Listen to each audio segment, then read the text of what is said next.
There's just something about the stories you hear when you're a kid, right? Those local legends whispered on hot summer days that just totally transform a familiar place into something, well, something else. Something kind of scary. Today, we're going to dive into one of those stories, a memory about a place called the Waterhouse. I mean, that single line, it really says it all, doesn't it? That tells you right there, this isn't just some old building. No, this is a landmark of fear. A place so tangled up in legend that just saying its name felt like you were taking a risk. And it's right there, in that shared silence, that our story really kicks off. All right, so let's set the scene here. Picture this, it's the middle of a hot summer, smack dab in the school holidays. We've got a group of cousins, a whole mix of older teens and little kids, and they're about to head out on what should have been a totally normal, happy afternoon.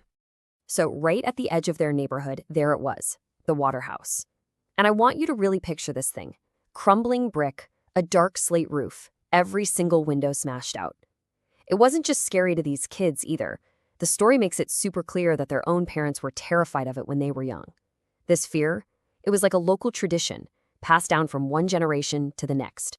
And their mission for the day? It couldn't be more wholesome if you tried. Their grandmother wanted to make her legendary blackberry pie, so the older cousins got the job of taking the little ones out to pick the berries. I mean, it's the perfect setup for a classic summer memory, right? But here's the catch. To get to the best berry patch, they had to walk right past the one place everyone in town knew you were supposed to avoid.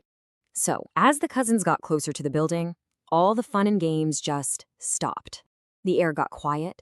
They all started remembering the stories everyone knew. See, this wasn't just some abandoned building. Oh no, it had a dark, violent history that had practically soaked into its very bricks. And the local folklore was super specific. It all started back in the 60s with this brutal bank robbery by a local gang. Things went sideways, there was a shootout, a young bank teller and one of the robbers were killed. The ones who got away, they holed up in the Waterhouse. 6 months later, they were all found dead inside. And that's when the strange stories really began. Fast forward to the late 70s, and a string of mysterious deaths of homeless people nearby just cemented the building's absolutely terrifying reputation. And you know what made this legend so powerful? It was the little details, the sensory stuff. People didn't just say, oh, the Waterhouse is haunted. No, they reported specific things. They talked about seeing shadowy, kind of hairy figures moving among the pipes. They mentioned a constant, damp, rotting smell like old river weeds. And the sounds, strange groans and threatening whispers that people swore you could hear any time of day. See, that's the stuff that makes a story feel terrifyingly real. So the kids had this awesome afternoon. They picked a ton of berries, they played games, and for a while they totally forgot about that spooky building. But then the sun started to set. The shadows got really long, and they knew it was time to head home. And that meant one thing. They had to walk past the Waterhouse one last time. Okay, and this is it. This is the exact moment where that happy summer memory just completely shatters. The mood flips in an instant, from tired, happy kids on their way home to pure, primal fear. As they're getting close to the fence by the Waterhouse, the whole atmosphere just changes. The story describes the air getting heavy and tight. You know that electric feeling you get in the air right before a huge thunderstorm breaks? It was like that. The kids felt it deep in their bones. Something was very, very wrong. And then, a hushed, urgent whisper from one of the older cousins to his brother. He saw something, just a flicker of movement, deep inside the ruins. At first, his brother kind of brushes it off, thinks he's just messing with him. But then he sees the look on his face. He was dead serious. So the cousin who saw the movement, he decides he's got to take a quick look. He steps away from the group for just a second, leans in to peer into the darkness of the Waterhouse, and then they all hear it, a scream. But this wasn't just a scared scream. No, this was a scream of pure terror and disgust. And in that one instant, it's like a switch flips. Another one of the older cousins sees the absolute terror on his brother's face and doesn't even hesitate. No questions asked. He just gives a single, sharp command to everybody: run. It's just absolute chaos. They just take off.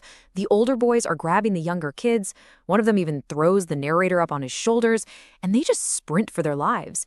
And the whole time, all they can hear is that frantic, panicked shout from the cousin who saw, whatever he saw, "Don't look back! Don't look back!" They don't stop running, not until they're safely back in their neighborhood, just gasping for air. The immediate danger, that's over. But the terror, oh, that lingers. And it leaves behind a secret. So when they finally stop trying to catch their breath, they all turn to the cousin and ask, "What did you see?" And his answer is just terrifying. Yellow eyes, a hairy face.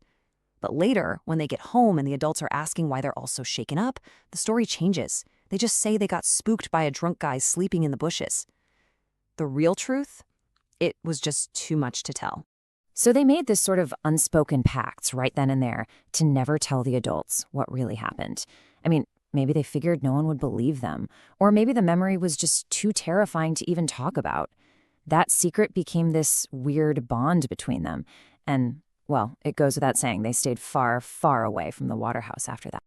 And that's where the story just leaves us. So, what was it? What was really hiding in the Waterhouse that day? Was it a squatter? Some kind of animal? Or did they actually come face to face with the very thing that started the legend in the first place? They never found out.